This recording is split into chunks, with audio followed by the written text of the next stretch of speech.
Tired of internet speed battles? Today, we're settling the score, Starlink versus Telstra. First, Starlink. Elon Musk's satellite internet promising global coverage, perfect for remote areas where traditional internet struggles. Setup involves mounting the dish, connecting the router, and waiting for it to lock onto the satellites. Be sure to check your property has clear skies for maximum signal strength. Starlink's performance varies based on location and network congestion. Expect download speeds between 50 and 200 Mbps, with upload speeds around 10 to 20 megabits per second. Now, Telstra, Australia's leading telco, uses a 5G network. Setup is much simpler.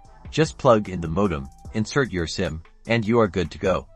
Availability depends entirely on 5G coverage in your area.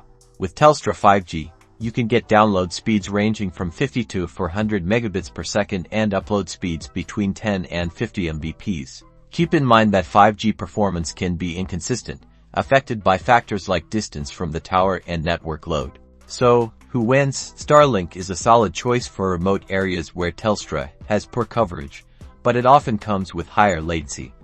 Telstra, on the other hand, offers competitive speeds with generally lower latency, but is limited to areas with 5G coverage. Consider your location, budget, and internet needs to make the right decision.